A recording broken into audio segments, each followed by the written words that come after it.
ताश के पत्ते बंटने के बाद उन्हीं पत्तों से खेलना पड़ता है। बहुत समय पहले यह उक्ति मेरी जानकारी में आई थी, आज आपसे शेयर कर रहा हूँ। वो ये कि एक बार ताश के पत्ते बंट जाने के बाद फिर हमको उन्हीं पत्तों से खेलना पड़ता है, चाहे मन मसोस कर, चाहे राजी खुशी। अमूमन आदमी इसीलिए दुखी होता है क्योंकि वह किस्मत को दोष देते हुए कहता है कि काश मुझे वो पत्ते मिले होते तो मैं जीत जाता।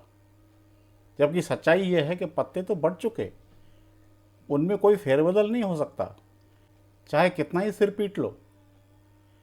इसके दो ही रास्ते हैं, एक तो किस्मत को रोते हुए हम खेलें ही नहीं, यानी कि बिना प्रयास के हार मान लें। दूसरा रास्ता है कि हमारे हिस्से में जो भी पत्ते आए हैं उन्हीं से बेहतर खेल लें। प्रकृति ने हमें जो भी क्षमता दी है उसका अधिकाधिक उपयोग करने के लिए दी है, और ऐसे में कदाचित हम जीत भी सकते हैं। ताश के पत्तों का यह खेल हमारे जीवन पर भी एकदम फिट बैठता है। हर एक के जीवन में प्रारब्ध के अनुसार अलग अलग हालात आते हैं। कोई सोने का चम्मच मुंह में लेकर पैदा होता है तो कोई ऐसे घर में जहां 2 वक्त की रोटी भी नसीब नहीं होती। दोष चाहे प्रकृति को दें, प्रारब्ध को दें या अपने कर्मों को दें, मगर जीना उन्हीं हालात में पड़ता है।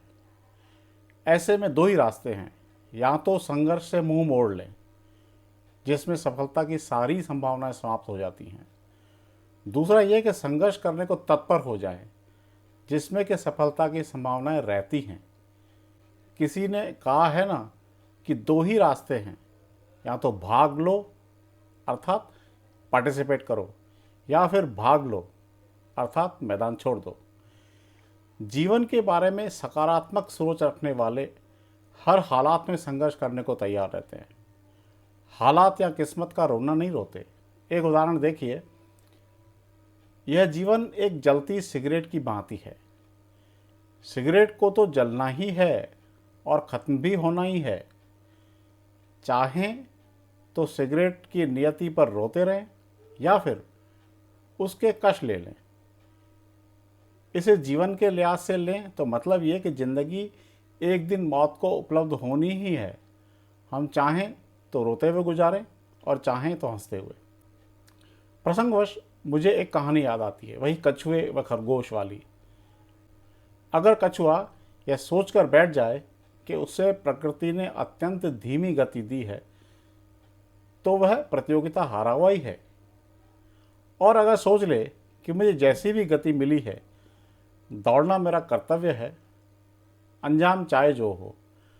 कहानी के अनुसार खरगोश अपनी गति पर गुमान करते हुए सुस्ती कर लेता है कि कभी भी छलांग लगाकर जीत जाऊंगा, जबकि कछुआ धीमी गति से मगर लगातार दौड़ता है और आखिर में वह जीत जाता है। एक और प्रसंग याद आ गया। एक बार श्री कृष्ण भोजन के लिए बैठे थे। रुक्मणी पंखा कर रही थी। श्री कृष्ण थाली से पहला ग्रास उठाकर मुंह के नजदीक लाए ही थे कि यकायक रुक गए। ग्रास वापस थाली में रख दिया और महल के मुख्य द्वार पर जाकर रुक गए।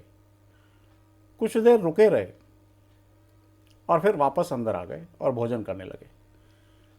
रुक्मणी ने इसका सबब पूछा तो श्री कृष्ण ने बताया कि उनका कोई भक्त दुश्मनों से घिरा हुआ था।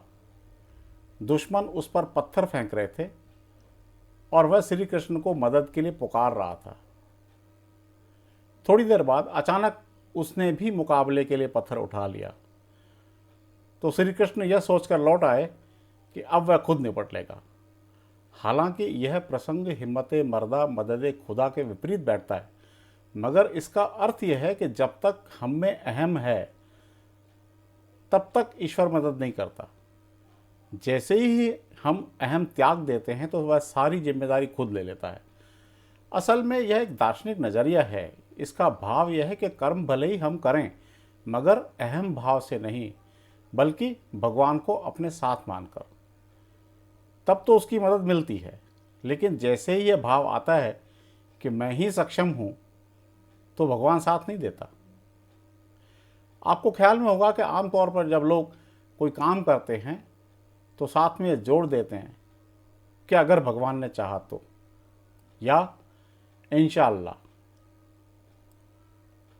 दोस्तों, अगर आपको ये वीडियो पसंद आया हो तो बराए मेहरबानी इसे लाइक व शेयर कीजिए। साथ ही चैनल को सब्सक्राइब कर बेल आइकन का बटन दबा दीजिए ताकि इस किस्म की दिलचस्प जानकारी से युक्त कोई वीडियो जैसे ही अपलोड हो तो उसकी जानकारी तुरंत आपको मिल सके।